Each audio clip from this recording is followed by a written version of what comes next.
Olá, sejam muito bem-vindos. Hoje a gente vai mergulhar de cabeça num universo fascinante, o da comunicação humana. Pensa bem, a gente se comunica o tempo todo, mas será que a gente para pensar em como isso funciona de verdade? Pois é, se preparem, porque vamos explorar não só as palavras que a gente fala, mas também as histórias que contamos, no mais absoluto silêncio. Bom, para começar, aqui está um pequeno desafio. Dê uma olhada nesta tirinha. Não tem uma palavra sequer, nenhum balão de fala.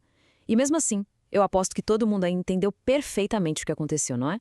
É uma história completa, com começo, meio e fim, sobre transformação, contada sem som algum. E é exatamente essa a grande pergunta que vai guiar a nossa conversa. Como é que o nosso cérebro consegue processar essa narrativa toda? Que tipo de mágica é essa que nos permite extrair tanto significado de simples imagens? Então, a resposta para esse mistério começa quando a gente entende as diferentes ferramentas que usamos para nos comunicar. A coisa vai muito além do que a gente diz. Tem a ver também com o que a gente demonstra. É só parar para pensar no nosso dia a dia. Um simples aceno de cabeça, um emoji que a gente manda numa mensagem, um olhar que diz tudo. Tudo isso é comunicação.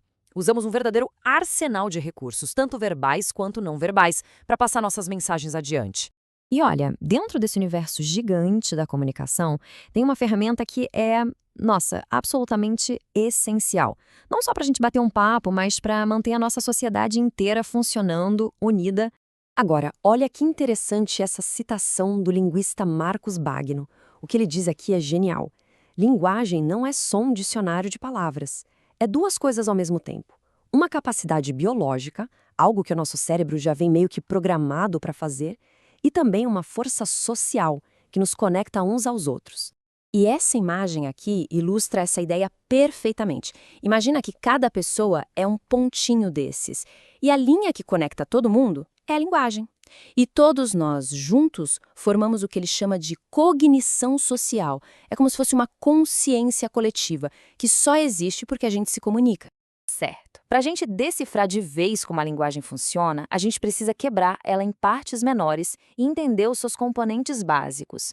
Vamos, como o próprio Marcos Bagno diria, colocar os pingos nos is. Primeiro de tudo, o tal do signo. E não estamos falando de horóscopo, viu? Pensa assim, quando a gente vê um desenho de fogo, ninguém se queima, óbvio. Mas na nossa cabeça a conexão é imediata. A gente associa aquele desenho com a ideia de fogo de verdade. Essa ponte, essa ligação mental entre um símbolo e o seu conceito, isso é o signo. É tipo o tijolinho básico de toda comunicação. Com esses tijolinhos, os signos, a gente constrói a linguagem. Pensa na linguagem como a nossa capacidade geral de usar sistemas de símbolos para expressar, bom, tudo.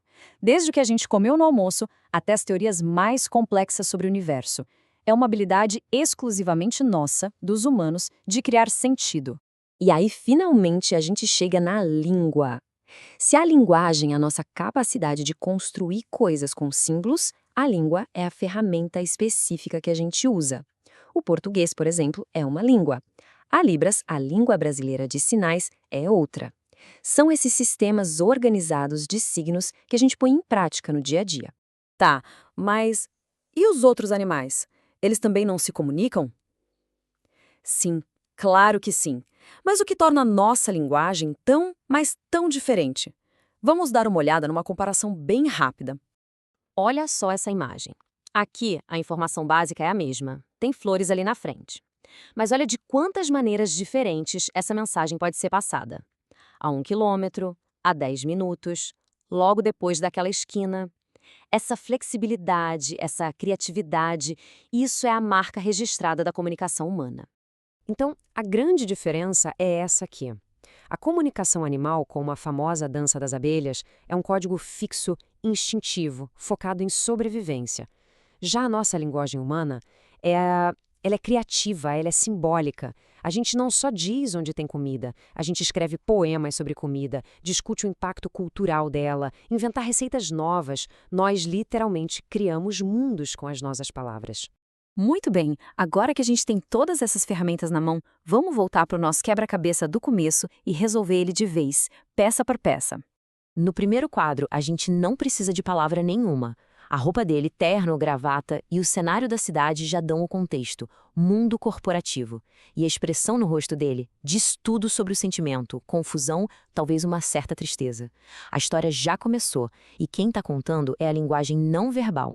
Aí, de repente, surge um elemento novo, a borboleta. Um símbolo da natureza, da liberdade, né? A reação dele ainda é meio contida, mas um gatilho, um catalisador para a mudança acabou de entrar em cena. E aqui a mágica acontece. Olha só a mudança na linguagem corporal. O rosto agora está leve, contente, o jeito de andar está mais solto, ele não está mais rígido, confinado. O corpo inteiro dele está comunicando a decisão de seguir um novo caminho.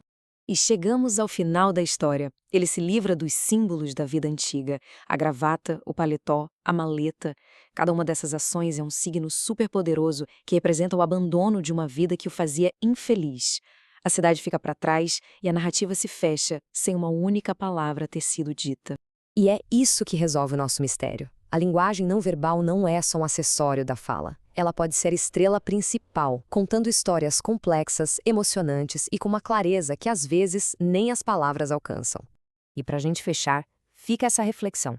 Se a linguagem, seja ela verbal ou não verbal, é a ferramenta com que a gente constrói a nossa realidade e a nossa vida em sociedade, então cada palavra que a gente escolhe, cada gesto que a gente faz e até cada silêncio que a gente guarda, tudo isso está moldando o mundo à nossa volta. Que realidade a gente está construindo, hein? Fica aí pra gente pensar.